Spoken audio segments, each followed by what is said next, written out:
നമസ്കാരം, എല്ലാവർക്കും റെഡ് റോസസിലേക്ക് സ്വാഗതം. ഇന്ന് കുറച്ച് തിരക്കുള്ള ദിവസമാണ്, സൺഡേ ആണ്.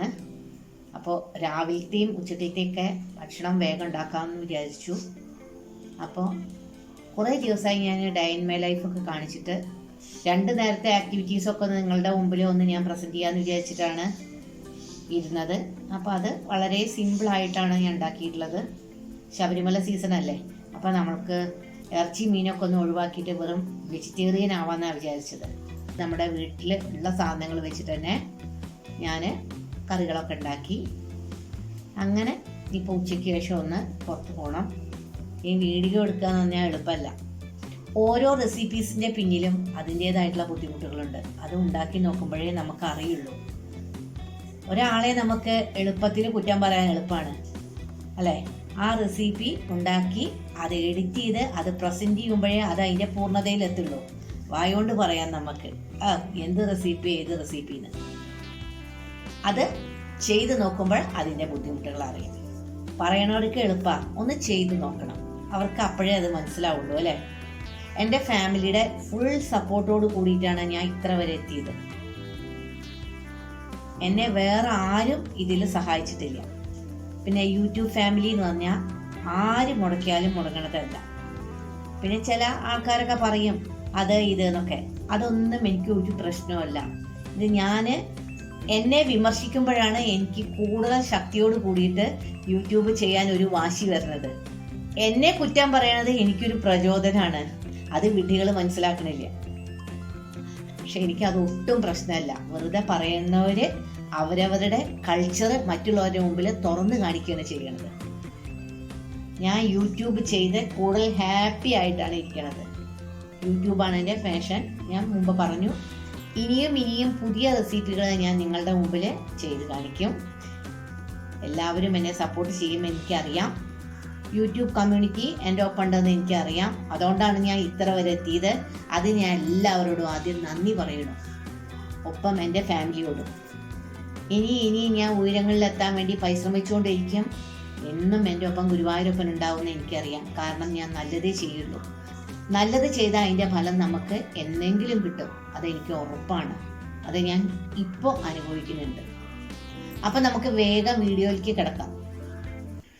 Good morning. ഇന്നൊരു സൺഡേ വ്ളോഗാണ്. ആദ്യം തന്നെ രാവിലെ നമുക്ക് ദോശയും കൊള്ളി കൊണ്ട് സ്റ്റൂ ആണ്. അപ്പം നമുക്ക് അതൊന്ന് ഉണ്ടാക്കാൻ നോക്കാം. ശബരിമല സീസൺ അല്ലേ, അപ്പം നമുക്ക് ഈ ഇറച്ചി മീനൊക്കെ ഒന്ന് മാറ്റി വെച്ചാലോ അല്ലേ? അപ്പോൾ നമുക്ക് ഈ കൊള്ളി കൊണ്ടുള്ള സ്റ്റൂ ദോശ ഉണ്ടാക്കാൻ നോക്കാം. 3 സവാള, 6 പച്ചമുളക്, ഇഞ്ചി എല്ലാം അരിഞ്ഞതിലേക്ക് ഇട്ട് കൊടുക്കാം. ഒരു മുറി തേങ്ങയുടെ 2-ാം പാല്. ഇനി നമുക്ക് ഇതൊന്ന് വേവിച്ചെടുക്കാം. ഒരു 3 വിസിലായിക്കോട്ടെ. ദോശയ്ക്ക് നല്ലതാണ് ഈ കൊള്ളി സ്റ്റൂ. അപ്പോൾ നമുക്ക് ബ്രേക്ക്ഫാസ്റ്റിന് ദോശയും കൊള്ളി സ്റ്റൂ. അപ്പോൾ അത് ഉണ്ടാക്കാൻ നോക്കാം. ഹൈ ഫ്ലെയിമിൽ ഇതിൻ്റെ പ്രഷർ വരുന്ന വരെ വയ്ക്കാം. പിന്നെ 1-2 വിസിൽ വന്നാൽ ലോ ഫ്ലെയിമിലാക്കാം. അപ്പോഴേക്കും നമുക്ക് ഈ അടുപ്പത്ത് ദോശ ഉണ്ടാക്കാം. അപ്പോൾ ഞാൻ ദോശ ഉണ്ടാക്കുന്ന തട്ട് വെച്ചിട്ടുണ്ട്. ഇത് ചൂടായി കഴിഞ്ഞാൽ നമുക്ക് ദോശ ഉണ്ടാക്കാം. അറ്റ് ദ സെയിം ടൈം നമുക്ക് ഉച്ചയ്ക്കുള്ള കറികൾക്കുള്ള കാര്യം നോക്കാം. ഉച്ചയ്ക്ക് ഇവിടെ നമ്മുടെ വീട്ടിലുണ്ടായ പപ്പായയാണ്. അതിൻ്റെ എരിശ്ശേരി വയ്ക്കാൻ വിചാരിച്ചു, പയറും വെച്ചിട്ട്. സുനിയേട്ടന് പുളിയില്ലാത്ത കറി ഭയങ്കര ഇഷ്ടമാണ്. അതുപോലെ തന്നെ പ്രണോയ് മോനും പുളിയില്ലാത്ത കറിയാണ് ഇഷ്ടം. അപ്പോൾ അധികം ഞാൻ പുളി യൂസ് ചെയ്യാറില്ല കറിക്ക്. പിന്നെ അമരക്കായ കൊണ്ട് ഒരു മെഴുക്ക് വരട്ടി ഉണ്ടാക്കാം. അപ്പോൾ നമുക്ക് ദോശ ഉണ്ടാക്കാം. ഒരു ഭാഗം നമ്മളുടെ കുക്കർ ഒരു 3 വിസിൽ വന്നു കേട്ടോ. അതിലത്തെ പ്രഷർ പോട്ടെ, എന്നിട്ട് വേണം അതൊന്ന് തുറന്ന് നോക്കാൻ. എപ്പോഴും പ്രഷർ പോയതിന് ശേഷം നമ്മൾ കുക്കർ തുറക്കാവൂ കേട്ടോ. അതിൻ്റെ ഈ വിസിലൊന്നിങ്ങനെ പൊക്കി നോക്കണം. കാരണം എന്താ വെച്ചാൽ എൻ്റെ അറിവിൽ ഒരു കുട്ടിക്ക് ഇങ്ങനെ ഈ വിസിൽ തുറക്കുന്നതിന് മുമ്പ് കുക്കർ തുറന്നു, ആവിയൊന്നും ഉണ്ടായിരുന്നില്ല വന്നിട്ട്. അത് കയ്യൊക്കെ പൊള്ളി. അതാണ് ഞാനത് പ്രത്യേകം പറയണത് കേട്ടോ. നമ്മൾ സാധാരണ ദോശ നെയ്യിലല്ലേ ഉണ്ടാക്കുക. അപ്പോൾ നെയ്യ് ഒഴിച്ചു കൊടുക്കുക. നല്ല അടിപൊളി സുന്ദരി മോളാണ് ദോശ. ഇവിടെ ഞാൻ അമരക്കായ അരിഞ്ഞുകൊണ്ടിരിക്കുന്നുണ്ട്. എനിക്കൊന്ന് പുറത്ത് പോകേണ്ട ആവശ്യമുണ്ട്. കുറച്ച് സാധനങ്ങളൊക്കെ മേടിക്കണം. ഞങ്ങൾക്ക് തൃശ്ശൂരൊന്ന് പോകണം. അപ്പോൾ വേഗം ഭക്ഷണവും കഴിച്ചിട്ട് ഇറങ്ങാച്ചിട്ടാണ്. അതിലിടയ്ക്ക് ഞാൻ വീടിൻ്റെ മുറ്റമൊക്കെ ഒന്ന് ക്ലീൻ ചെയ്തു. പിൻഭാഗത്ത് കുറച്ച് മുളയുടെ ഇല ഉണ്ടായിരുന്നു. നിറയെ മഞ്ഞമുളയാണ് നമ്മളുടെ വീടിൻ്റെ പിന്നിൽ. അപ്പോൾ അതിൻ്റെ ഇല എപ്പോഴും കൊഴിയും. അപ്പോൾ അതൊക്കെ ഒന്ന് ക്ലീൻ ചെയ്തു. അപ്പോൾ നമ്മുടെ ദോശയൊന്ന് മറിച്ചിടാം. എന്തൊക്കെ ആഹാ നല്ല അടിപൊളി സുന്ദരി ഒന്ന് മറിച്ചിട്ട് കൊടുക്കാം. എന്തൊക്കെ കാര്യങ്ങൾ ഒരേ സമയം ഞാൻ അടുക്കളയിൽ ചെയ്യേണ്ടതെന്നറിയോ? തിരക്ക് കൂടിയ കാരണമാട്ടാ. അപ്പോൾ ഇതാണ് നമ്മളുടെ മഞ്ഞമുള കേട്ടോ. ഇതാണ് എന്നെ ഉപദ്രവിക്കുക എപ്പോഴും ഇല വീണിട്ട്. പിന്നെ അതുപോലെ തന്നെ നമ്മുടെ ഒരു സുന്ദരി ഇരുമ്പാമ്പുളി ഉണ്ട്. അതുമൊന്ന് നിറയെ ഇല കൊഴിയും കണ്ടോ. പിന്നെ സപ്പോട്ട അതങ്ങനെ ഉപദ്രവിക്കില്ല, അതിങ്ങനെ ആയി വരണേ ഉള്ളൂ. അപ്പം അതുമൊന്ന് ഇല കൊഴിയാനൊന്നും ആയിട്ടില്ല. അപ്പം മുറ്റമൊക്കെ ഞാൻ നന്നായിട്ട് ക്ലീൻ ചെയ്തു. എല്ലാവർക്കും വിസിലടിച്ചോ? നമസ്കാരം പറയുമോ കണ്ണൻ? വിസിലടിക്കുമോ? വേഗം, നേരം കളയല്ലേ. എല്ലാവരും വീഡിയോ കാണണം പറയോ? എല്ലാവരും വീഡിയോ കാണണം പറയോ? പ്രോത്സാഹിപ്പിക്കണം എന്നൊക്കെ ഒന്ന് പറഞ്ഞു കൊടുക്കുവോ? നല്ല കുട്ടിയായിട്ട് വിസിലടിക്കോ? അതന്നെ. ഓക്കേ.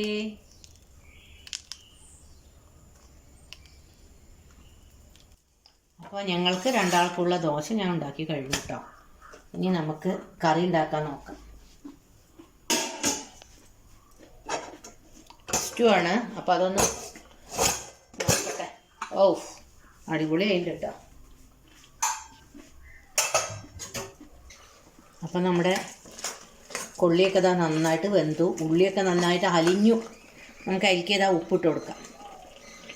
ഇനി നമുക്ക് തേങ്ങയുടെ 1 പാലാണ്ട് ഒഴിച്ചു കൊടുത്തിട്ട് ഒരൊറ്റ യോജിപ്പിക്കൽ. 1 പാലിന് അധികം തിളക്കണ്ട കേട്ടോ. ഒറ്റ ഇളക്കൽ. ഓ കൊള്ളി സ്റ്റൂ റെഡി. നമുക്ക് കറിവേപ്പില കഴുകിയിട്ട് അതിലേക്ക് ഇട്ട് കൊടുക്കാം. അപ്പോൾ നമ്മളുടെ സ്റ്റൂ ഇവിടെ റെഡിയായി. ചെറിയ ഒരു തള ഒന്ന് വന്നോട്ടെ. അതിലേക്ക് നമുക്ക് എന്തായാലും കറിവേപ്പില ഇട്ട് കൊടുക്കാം. എന്നാൽ നമുക്കിതൊന്ന് ഇളക്കാം.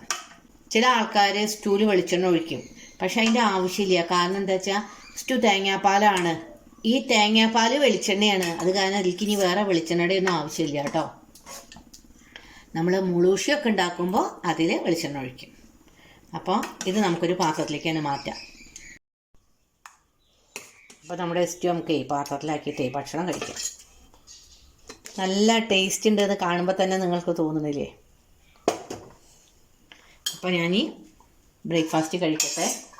നമ്മുടെ ചൂട് ദോശയും സ്റ്റൂ കേട്ടോ. ഞാൻ വേഗം കഴിച്ചിട്ട് വരാം. ബ്രേക്ക്ഫാസ്റ്റ് കഴിഞ്ഞു. ഇനി നമുക്ക് പപ്പായ കൊണ്ട് എരിശ്ശേരി ഉണ്ടാക്കാം. പപ്പായ ഇതാ ചെറിയ കഷ്ണങ്ങളാക്കി മുറിച്ചു കുക്കറിലേക്ക് ഇട്ട് കൊടുക്കാം. പയർ വെള്ളത്തിലിട്ടുണ്ടായിരുന്നു, അതും കൂടി ഇട്ട് കൊടുക്കാം. എപ്പോഴും പയറിൽ കല്ലുണ്ടാകാൻ നോക്കിക്കോളൂ കേട്ടോ. അത് ഞാൻ അരിച്ചിട്ടാണ് എടുത്തത്. അടിയിൽ അല്ലെങ്കിൽ കല്ലുണ്ടാവും. വേഗം ഈ പണി കണ്ട് കഴിഞ്ഞാലേ കുറച്ച് നേരം എനിക്ക് റെസ്റ്റ് ചെയ്യാം. അപ്പോൾ ഇത് അടുപ്പത്ത് വെച്ചിട്ട് കുറച്ച് മുറ്റത്ത് കുറച്ച് ചെടികളൊക്കെ വൃത്തിയാക്കാണ്ട് ഒരു 1.5 സ്പൂൺ മുളക് പൊടി ഇട്ട് കൊടുക്കാം. കുറച്ച് മഞ്ഞൾപ്പൊടി ഇട്ട് കൊടുക്കാം. വെള്ളം ഒഴിക്കാം. അടച്ച് വയ്ക്കാം. ഇനി ഇത് നമുക്കൊന്ന് വേവിച്ചെടുക്കാം. അമരക്കായ മെഴുക്ക് വെച്ച് നമുക്ക് അടുപ്പത്ത് വയ്ക്കാം. അത് നമുക്ക് ചെറിയ കുക്കറിൽ വയ്ക്കാം. അമരക്കായക്ക് ഒരൊറ്റ വിസിലേ വേണ്ടൂ കേട്ടോ. പെട്ടെന്ന് പണി കഴിയാനാണ് ഞാൻ വേഗം അമരക്കായ അതിൽ വെക്കുന്നത്. നൈസാക്കി അരിയാണെങ്കിൽ അമരക്കായ കുക്കറിൽ വെക്കേണ്ട ആവശ്യമൊന്നുമില്ല. 2 പച്ചമുളക് നമുക്ക് കീറിയിടാം കേട്ടോ. ഈ പച്ചമുളക് കടിക്കരുത് കേട്ടോ, രണ്ടും പച്ചനിറല്ലേ. മഞ്ഞൾപ്പൊടി ഇട്ടു. കുറച്ച് വെള്ളം ഒഴിച്ചു കൊടുക്കാം. കുറച്ച് മാത്രമേ വെള്ളം വേണ്ടൂ. അപ്പോൾ ഒറ്റ വിസിലേ വേണ്ടൂ അമരക്കായക്ക്. അതേസമയം എരിശ്ശേരിക്ക് നമുക്ക് ഒരു 6 വിസിൽ വേണം. അതിൻ്റെ പയർ നന്നായി വേവണം. ചില ആളുകൾ പയർ മാത്രം വേവിച്ചിട്ട് പിന്നെ പപ്പായ ഇട്ടിട്ട് ഒരൊറ്റ വിസിലാക്കാറുണ്ട്. അങ്ങനെ വേണമെങ്കിലും ചെയ്യാം കേട്ടോ. പക്ഷെ ഞാൻ എളുപ്പപ്പണിക്ക് ഇങ്ങനെ ചെയ്തു എന്നേ ഉള്ളൂ. അപ്പോൾ നമ്മളുടെ പപ്പായ നന്നായിട്ട് ഇങ്ങനെ വെന്ത് ഉടയും. എങ്ങനെയായാലും കുഴപ്പമൊന്നുമില്ല. നല്ല തിക്കായിട്ട് വരണം എരിശ്ശേരിന്നേ ഉള്ളൂ. ഈ വിസിൽ വരുന്ന സമയം ഞാൻ എരിശ്ശേരിക്ക് ജീരകവും തേങ്ങയും കൂടി വേഗം അരച്ചെടുക്കട്ടെ. അമരക്കായ മെഴുക്ക് പുരട്ടിക്ക് ഞാൻ ഉള്ളിയും വെളുത്തുള്ളി നന്നായിട്ട് അരിഞ്ഞ് വെച്ചിട്ടുണ്ട്. അപ്പോൾ വേഗം നമുക്കിത് അരച്ചെടുത്തിട്ട് വരാം. ഞായറാഴ്ചയാണ്, ചിലപ്പോൾ വർക്കൊക്കെ ഉണ്ടാവും KSEBക്ക്, അപ്പോൾ കറണ്ട് പോയി കിട്ടും. അപ്പോൾ ഇത് നന്നായിട്ട് വേഗം അരച്ചെടുത്തിട്ട് വരാം കേട്ടോ. എരിശ്ശേരി വെന്തോ നോക്കാം. 4 വിസിലാണ് കേട്ടോ വന്നത്, പയറും പപ്പായയും കൂടിയിട്ട്. നന്നായിട്ട് വെന്തിരിക്കുന്നു കേട്ടോ. ഇതൊന്നുകൊണ്ട് ഉടയ്ക്കാം, എന്നാലേ നമ്മുടെ കറിക്ക് ഒരു ടേസ്റ്റ് ഉണ്ടാവും. ഇത്ര മതി. ഓക്കെ, നമുക്ക് തേങ്ങ അരച്ചത് അത് ചേർത്ത് കൊടുക്കാം. തേങ്ങ ഇത് അരച്ചിരിക്കണോ നമുക്കിതിലേക്ക് ചേർത്ത് കൊടുക്കാം. എന്നിട്ട് നമ്മുടെ ഗ്യാസ് ഒന്നുകൊണ്ട് കത്തിക്കാം. ഇതിലേക്ക് നമുക്ക് കുറച്ച് ഉപ്പിട്ട് കൊടുക്കാം. ഇനി ഈ തേങ്ങ അങ്ങോട്ട് തിളച്ച് വന്നാൽ ഇത് വറുത്തിട്ട് കൊടുക്കാം. തേങ്ങ മസ്റ്റാണ് കേട്ടോ വറുത്തിട്ട് കൊടുക്കണം എന്നുള്ളത്. അപ്പോൾ എരിശ്ശേരി തിളച്ചു, നമുക്കിത് മാറ്റി വയ്ക്കാം. വറുത്തിട്ട് കൊടുക്കാം. അപ്പോൾ അതിലേക്ക് വെളിച്ചെണ്ണ ഒഴിക്കാം, കടുകിട്ട് കൊടുക്കാം. ഒപ്പം തന്നെ ഒട്ടും സമയം കളയാതെ ഉണക്കമുളക് കൊണ്ടിട്ട് കൊടുക്കാം. ഇനി നമുക്കിതിലേക്ക് തേങ്ങ ഇട്ട് കൊടുക്കാം. എരിശ്ശേരിയിൽ ആരും കറിവേപ്പില വറുത്തിട്ടില്ല കേട്ടോ. തേങ്ങ നല്ല റെഡ് കളർ, അതായത് ഗോൾഡൻ കളറാണ് അവരെ നന്നായിട്ട് മൂപ്പിച്ചിട്ട് കഴിഞ്ഞാൽ എരിശ്ശേരിക്ക് ഒരു പ്രത്യേക ടേസ്റ്റാണ്. നമുക്ക് പിന്നെ തേങ്ങയ്ക്ക് ക്ഷാമമില്ലാത്ത കാരണം ധാരാളം ഇട്ട് കൊടുക്കാം. നന്നായിട്ട് മൂത്തു തേങ്ങ, നമുക്ക് ഇത് ഇതൊക്കെ വറുത്തിട്ട് കൊടുക്കാം. ഇത്രേ ആവശ്യമുള്ളൂ. അപ്പോൾ നല്ല എരിശ്ശേരി റെഡിയായി. കുറച്ച് നേരം ഈ കുക്കറിൽ തന്നെ അത് ഇരുന്നതിന് ശേഷം നമുക്ക് പാത്രത്തേക്ക് തന്നെ മാറ്റാം. ഇനി നമുക്ക് ഉപ്പേരി ഉണ്ടാക്കാം കേട്ടോ. എരിശ്ശേരി ഇതാ വറുത്തിട്ട് കഴിഞ്ഞു കേട്ടോ. കുറച്ച് നേരം ഈ കുക്കറിൽ തന്നെ ഇരിക്കട്ടെ, എന്നിട്ട് ഒരു പാത്രത്തിലേക്ക് മാറ്റിയാൽ മതി. ഈ കടായിൽ നമുക്ക് കുറച്ച് വെളിച്ചെണ്ണ ഒഴിച്ചിട്ട് ഇതിൽ തന്നെ നമുക്ക് അമരക്കായ മെഴുക്ക് വരട്ടി ഉണ്ടാക്കാം. കടുക് പൊട്ടിക്കാം. ഇതിലേക്ക് സവാളയും വെളുത്തുള്ളിയും ഇട്ട് കൊടുക്കാം. 2 സവാളയും ഞാൻ എടുത്തിരിക്കുന്നത് കേട്ടോ. ഒന്ന് മൂപ്പിച്ചെടുക്കാം.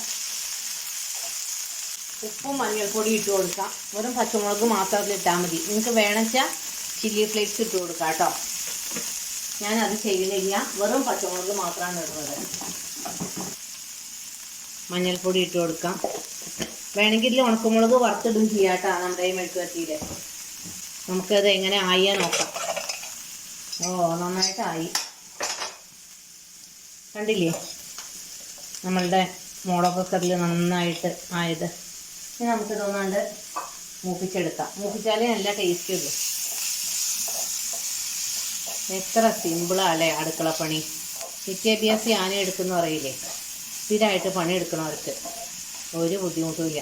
പ്രത്യേകിച്ച് യൂട്യൂബ് ചെയ്യുമ്പോൾ നമുക്ക് അടുക്കളപ്പണി ഒട്ടും ബുദ്ധിമുട്ടില്ല. ഉള്ളി മൂത്തു, അതിലേക്ക് നമുക്ക് അമരക്കായ ഇട്ട് നന്നായിട്ട് ഇളക്കിയിട്ട് ഉപ്പിടണ്ട കേട്ടോ. ഉപ്പ് ആദ്യത്തിലിട്ടുണ്ട്. ഈ അമരക്കായയിലൊക്കെ പെട്ടെന്ന് ഉപ്പ് കൂടും. അപ്പോൾ ഉപ്പ് വളരെ കുറവായിട്ട് ഉപയോഗിച്ചാൽ മതി അവരവരുടെ ആവശ്യത്തിന്. ഇനി നമുക്കിതൊന്ന് ഡ്രൈ ആണ് വരെ അടച്ച് വെച്ചിട്ടാണ് വേവിക്കുക. ഇവിടെ എന്നിട്ട് നമ്മുടെ അമരക്കായായി. അപ്പം നമ്മളുടെ കൂട്ടാനുമായി അമരക്കായായി, ചോറുമായി. അമരക്കായ കണ്ടുവോ നല്ല ഡ്രൈ ആയിട്ടാ. അപ്പോൾ അമരക്കായ മെഴുക്ക് വരട്ടിയും റെഡി, എരിശ്ശേരിയും റെഡിയായി. പിന്നെ തൈരും പപ്പടവും എല്ലാം കൂടി നമുക്ക് ഊണഴിക്കാം. ഇനി നമുക്കിത് ഓഫ് ചെയ്യാം.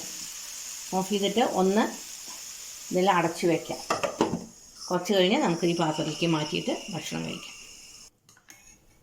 അപ്പോൾ ഞാൻ ഊണഴിക്കുകയാണ്. നമ്മുടെ എരിശ്ശേരി ആദ്യം വിളമ്പാം. ഇന്നത്തെ സിമ്പിൾ ലഞ്ചാണ് കേട്ടോ.